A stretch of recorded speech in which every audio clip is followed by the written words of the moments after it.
Congress BJP పార్టీల ఫ్లెక్సీలను తొలగించని అధికారులు BRS ఫ్లెక్సీలను ఎందుకు తొలగిస్తారు? తెలంగాణ రాష్ట్ర సాధన కోసం ఉద్యమం చేసిన నాయకుడు మాజీ మంత్రి హరీష్ రావు పుట్టినరోజుకి ఫ్లెక్సీలు ఏర్పాటు చేస్తే తొలగిస్తారా? కేసీఆర్ పుట్టినరోజు, ఎమ్మెల్యే కృష్ణారావు జన్మదినం, బీఆర్ఎస్ రజతోత్సవ కార్యక్రమానికి అవ్వకముందే చేసుకున్న ఫ్లెక్సీలు తీసేస్తారా? గాంధీ భవన్ వద్ద బీజేపీ పార్టీ ఆఫీస్ వద్ద నెలల తరబడి ఉంటున్న ఫ్లెక్సీలను ఎందుకు తీసేయలేదు?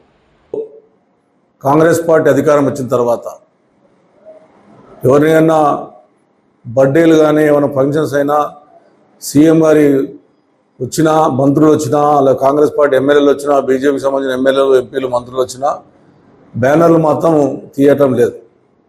ఒక టీఆర్ఎస్ పార్టీ తెలంగాణ రాష్ట్రం తెచ్చినటువంటి గొప్ప నాయకుడు కేసీఆర్ గారు బర్త్డే నాడు బ్యానర్ కడితే 10 నిమిషాలు తీసి పడేశారు. నా బర్త్డే పెడితే 2 సంవత్సరాలు నా బర్త్డే నాడు కూడా కూకట్పల్లిలో 10 నిమిషాలు రాత్రిలో తీసేశారు. మరి ఇలా హరీష్ రావు గారి బర్త్డే ఇలా తెలంగాణ గురించి ఎంతో పోరాడినటువంటి వ్యక్తి, గొప్ప వ్యక్తి, అటువంటి వ్యక్తిది బర్త్డే అభిమానులు బ్యానర్లు కట్టుకుంటే ఇలా మొత్తం భవన్ కాండే కానీ హైదరాబాద్ నగరంలో ఉన్నటువంటి అభిమానులు కట్టినటువంటి బ్యానర్లను మరి ఈ రకంగా తీయడం అని హైడ్రా కమిషనర్ ఆలోచన చేసుకోవాలి.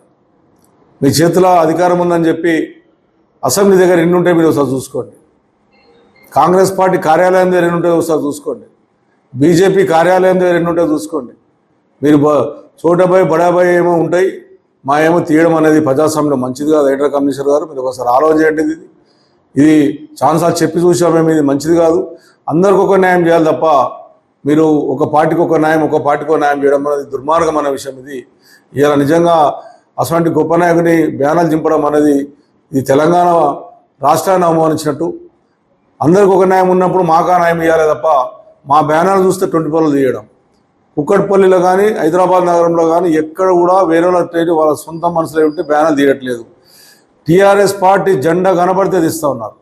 ఇది మూల్యం చెల్లించే తప్పదు. మీకు ఫ్యూచర్లో ఖచ్చితంగా మీరు ఈ రకంగా పోతా ఉంటే ఆఫీసర్లు అనేర్లు వాళ్ళు రాష్ట్రానికి ప్రజల పక్షాన్ని నిలబడాలి తప్ప కాంగ్రెస్ పార్టీ కండవలేసుకునే విధంగా, బీజేపీ కండవలేసుకునే విధంగా అధికారులు చేస్తే వచ్చేది మా ప్రభుత్వం.